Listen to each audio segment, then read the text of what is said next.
Au cœur de l'univers expansif et méticuleusement tissé de One Piece, l'auteur a planté les graines de questions énigmatiques et de mystères insondables qui ont fleuri au cours des 27 années de narration. Parmi ces énigmes, le passé d'Imu se dresse comme une colossale enveloppe de brume, tandis que le destin de Kid et de son équipage reste suspendu à un fil de l'inconnu. Et les dessins de Monkey D. Dragon, cette figure énigmatique, éveille une curiosité brûlante. Face à ces intrigues entremêlées, une question demeure. Aurons-nous les clés de ces mystères avant que le rideau ne tombe sur cette épopée? Car inéluctablement, même si notre cœur se serre à cette pensée, le manga navigue vers son crépuscule. Malgré l'avancée de l'intrigue, de nombreux voiles restent à lever et de nombreux secrets à révéler. Pourtant, au fil des pages et des chapitres, l'auteur a parsemé des indices, tels des phares dans la nuit, nous guidant vers la compréhension de ces énigmes.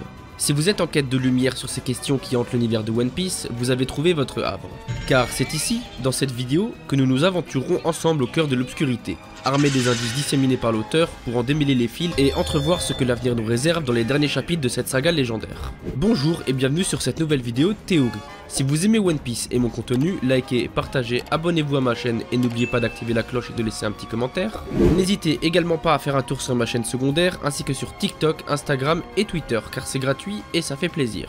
J'aimerais aussi remercier Typical Joe et MS Crocodile qui sont à l'origine de certaines théories de cette vidéo. Je vous mets le lien qui mène vers leurs théories en description. Donc merci à ceux qui prendront le temps pour tout cela et bonne vidéo.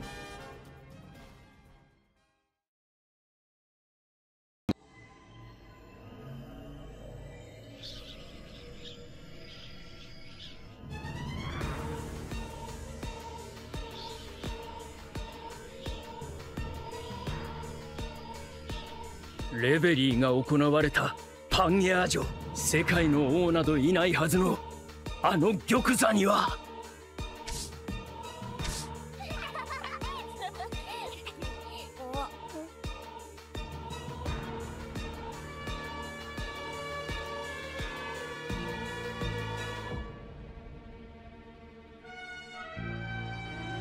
グルシア王国？そんな国はもともとないではないか。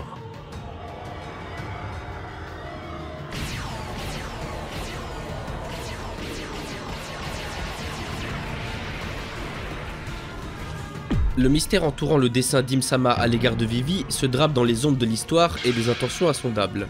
Permettez-moi d'abord de dissiper une brume d'ambiguïté. Imu est un personnage masculin.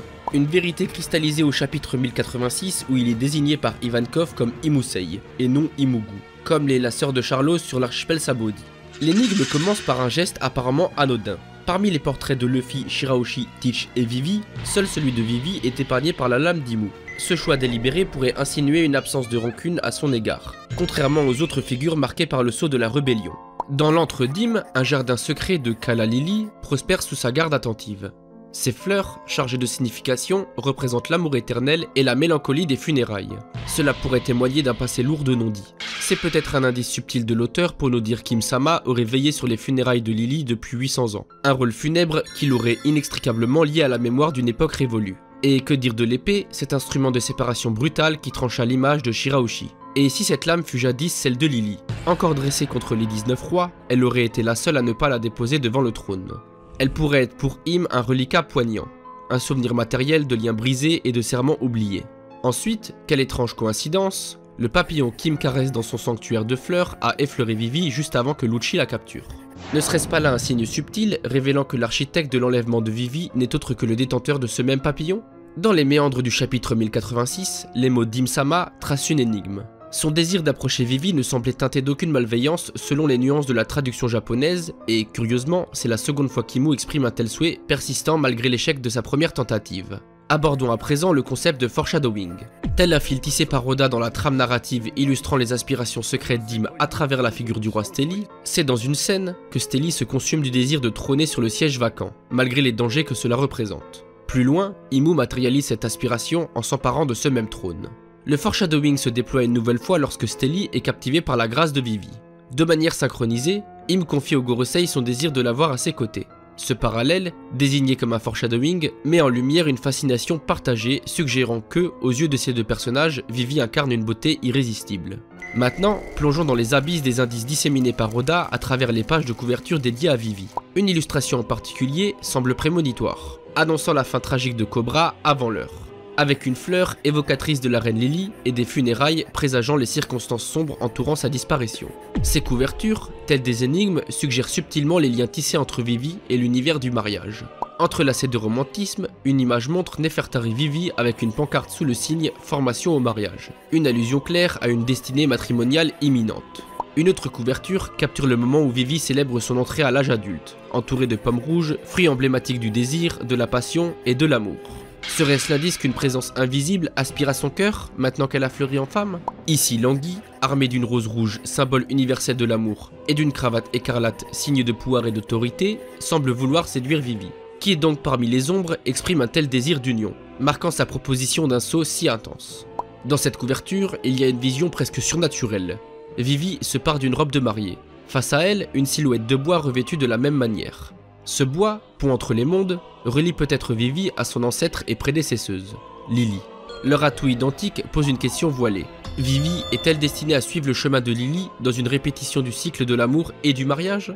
Ces fragments, éparpillés avec délicatesse par Oda dans le tissu narratif de One Piece, ne sont pas de simples coïncidences. Ils forment un labyrinthe de symboles et de présages où chaque indice conduit à une révélation plus profonde, une histoire d'amour, de pouvoir et peut-être de destinée inéluctable.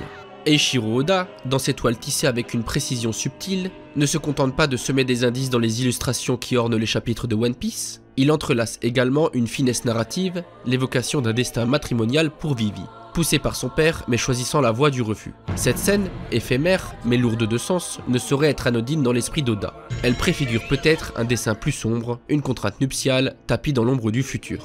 La détermination d'Imu à enquêter sur Lily, malgré la dénomination de traite par les 18 rois, relève un enjeu de loyauté et de foi brisée. Il croit toujours en elle, même si c'était juste à 1%. Il a appelé son geste une erreur. Mais quand il a reçu confirmation que c'était planifié, il n'a pas accepté sa trahison, conduisant à l'acte ultime contre Cobra.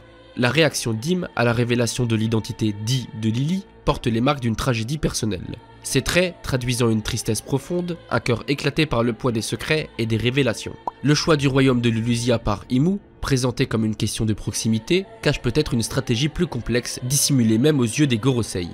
Avant même d'annoncer sa décision, une préfiguration nous est donnée. Sabo montant à bord d'un navire en route pour Lulusia, prélude à la déclaration d'Im désirant mobiliser les armes contre ce royaume. Ce choix, loin d'être fortuit, résonne comme un écho calculé. Un mouvement dans le grand jeu d'échecs que dirige Im-sama. Sa connaissance de la destination de Sabo dénote une perception qui dépasse l'entendement des Gorosei.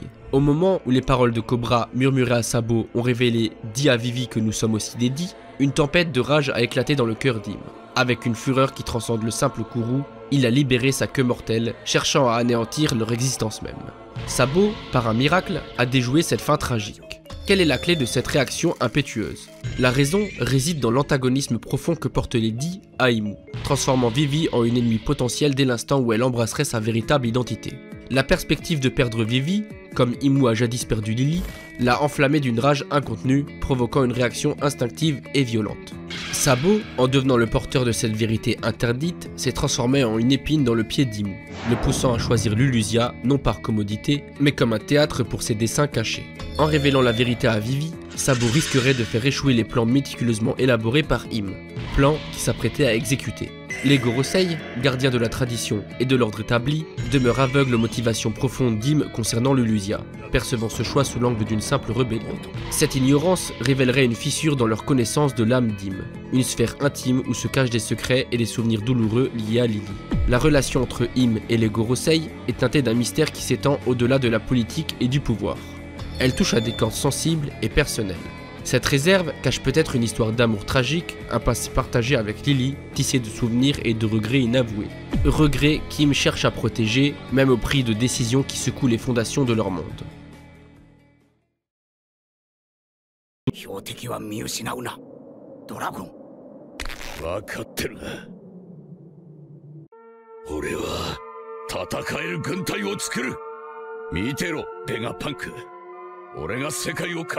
Plongeons désormais dans les profondeurs mystérieuses du personnage de Monkey D. Dragon et dévoilons la stratégie cachée derrière la toile de sa révolution. Notre voyage commence avec l'éclat initial d'informations qui perce l'obscurité enveloppant le passé de Dragon. Nous avons désormais la confirmation que, dans un passé lointain, Dragon portait l'uniforme d'un marin. Pourtant, il a choisi d'abandonner cette voie car il y a découvert un vide de justice. un abîme où ses idéaux ne pouvaient s'épanouir. Je n'y ai trouvé aucune justice, confia-t-il, un écho douloureux résonnant à travers ses mots. Cette quête de justice, cette exploration profonde pour forger une philosophie personnelle sur ce que signifie réellement la justice, comme l'énonce Aokiji ou encore Doflamingo, avec sa perspicacité cynique qui soulève le voile sur la relativité des étiquettes morales à Marineford.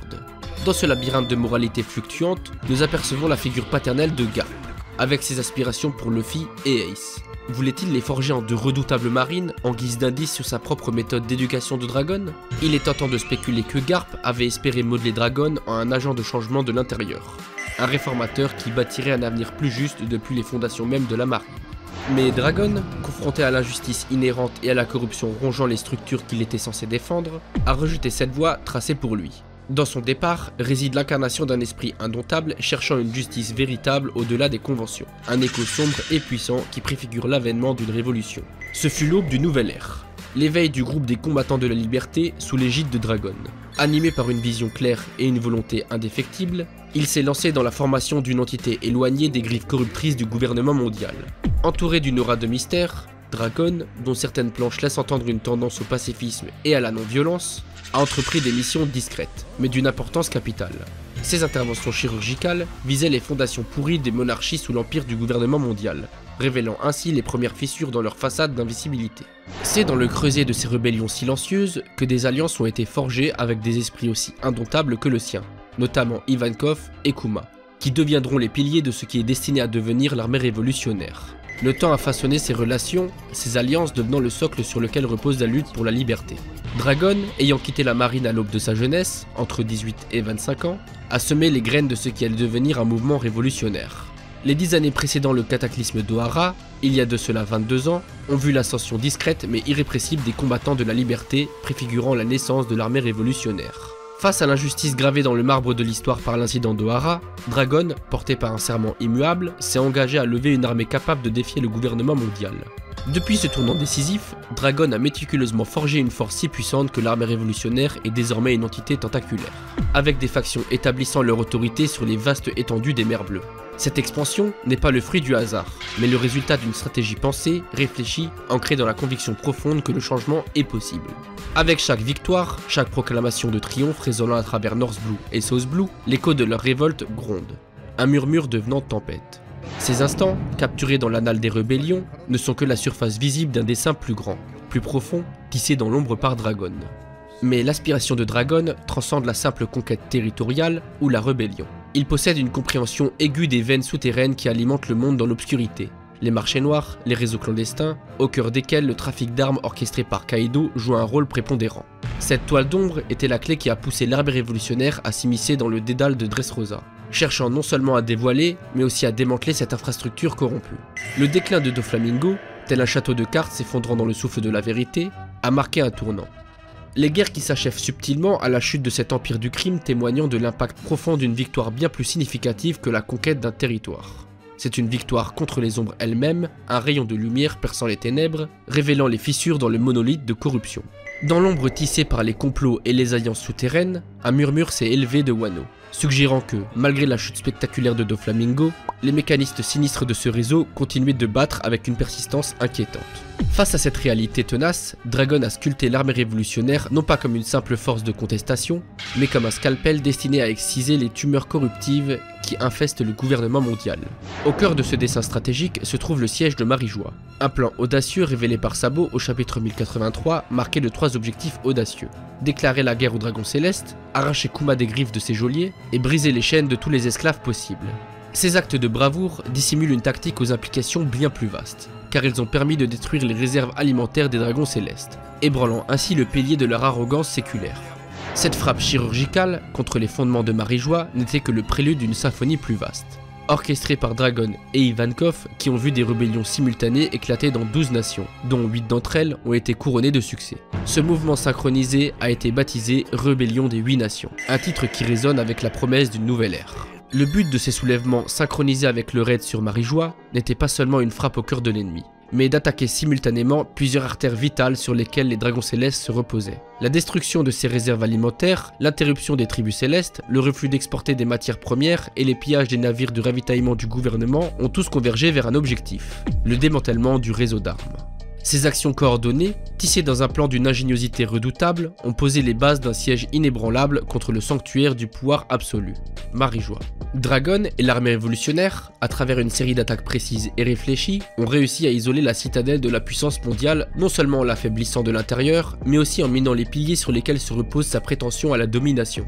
Dragon, dans un silence contemplatif, reconnaît les limites de sa quête. Il sait qu'une coupure nette avec le gouvernement mondial reste une chimère. Néanmoins, cette réalité ne fait qu'aiguiser sa résolution, transformant chaque action en une contrainte calculée, les forçant à sortir de l'ombre. Au cœur de son stratagème, Dragon aspire à faire déployer les chevaliers divins hors de l'enceinte impénétrable du château de Pangea. Ce faisant, il vise à les purger avant d'asséner le coup final à Marijois. Alors que l'horizon de la révolution se profile, Dragon se tient au seuil d'une phase décisive, marquée non seulement par la stratégie, mais aussi par le poids des pertes, des ombres de ceux qu'il n'a pas pu sauver. Ce fardeau de mémoire forge un Dragon plus réfléchi, un commandant qui, contrairement à Luffy ou même Garp, mesure chaque pas dans le sable du destin, mettant en cause au-dessus de l'individu sans pour autant oublier le prix du sacrifice. Le monde retient son souffle, anticipant le prochain mouvement de Dragon. La révélation promise par Vegapunk, relayée par Shaka, se tient comme une clé voilée dans le mystère, posant la question de la réaction de Dragon. Le vent de l'histoire semble souffler vers Elbaf, un sanctuaire de vérité où les derniers secrets d'Ohara pourraient être protégés et où Dragon et Luffy pourraient enfin croiser leur chemin. La bataille d'Elbaf ne sera pas seulement le théâtre d'une confrontation, mais le symbole d'un cycle qui se ferme, où la vérité sur Imu et les Gorosei pourrait être mise à nu avec Robin et peut-être Saoro à ses côtés. Ce rassemblement de destin pourrait même attirer Kuzan dans son sillage, tissant encore plus serré le réseau de leur quête commune. Une confrontation inévitable avec Akainu se profile, une bataille qui pourrait très bien être le prélude à l'engagement direct d'Akainu sur le champ de bataille. Dragon se dresse, une figure à contre-courant des stéréotypes draconiques. Sa colère, bien que maîtrisée, alimente une détermination inébranlable à rectifier les torts infligés par le gouvernement mondial. Loin d'être un avatar de destruction aveugle, il est le penseur, le stratège dont la révolution, mûre et réfléchie, est sur le point de culminer. La toile de la guerre finale est tissée, et avec elle, le dernier acte de la révolution de Dragon s'apprête à être joué. Le calme avant la tempête enveloppe le monde. Un calme chargé d'une anticipation fébrile pour la chute finale d'un empire et l'aube d'une nouvelle ère de liberté. Non, Kira. 俺たちの通ってきた航路じゃワンピースを手にするなんてこと口にすると大口開けて笑われたもんだ。だがこの先はそれを口にする度胸がねえやつが死ぬ海だ。新世界で会おうぜ。 Depuis sa première apparition énigmatique dans les chapitres 498 et 501, l'aura de Stas Capitaine Kid est tissée de rébellion et de rancœur profonde. Deux aspects de sa nature se détachent avec une clarté frappante. Une propension à plonger la tête première dans la mêlée et une aversion viscérale pour les nobles mondiaux et le statu quo toxique qu'il perpétue. Au cœur de ce récit, un fil rouge se dévoile, l'animosité de Kid envers les nobles mondiaux. Plus qu'une simple caractéristique, cette hostilité s'avère être le pilier central de son arc narratif, réapparaissant avec une régularité qui ne saurait être fortuite. À chaque évocation du statu quo, la figure de Kid se dresse, incontournable et charismatique, porteur d'une philosophie qui défie l'ordre établi. Cette essence anticonformiste, pétrie d'anarchie, puise ses racines dans l'ascension de Kid avec l'univers de Punk, où les inspirations, les designs et les thèmes convergent vers la révolte. Les SBS du tome 104 nous révèlent que Kid et Killer sont les enfants d'un South Blue appauvri sous la coupe de hors-la-loi. Leur patrie, étrange aux griffes du gouvernement mondial, offre un prisme à travers lesquels examiner leur idéologie révolutionnaire, notamment à la lumière des propos d'Aramaki sur le destin réservé à de telles contrées. L'histoire de Stas Kid est loin d'être clos. Son potentiel de devenir un catalyseur dans l'effondrement du gouvernement mondial se dessine à l'horizon, promettant un développement de personnages riches et tumultueux. Toutefois, une réflexion plus profonde s'impose. Abordons la question sous un autre angle. L'esprit combatif de Stas Kid, cette flamme indomptable, l'a mené à travers une série d'affrontements où la défaite semblait être son ombre constante. Ses idées du jeu de pirate, cette perception qu'il ne serait pas un prétendant crédible au trône des mers, et cette idée qu'il n'existe pas de notion d'injustice dans les affrontements de pirates qui se tissent à travers le récit dès le premier chapitre. Mais se pourrait-il que nous ayons mal interprété le personnage de Kid?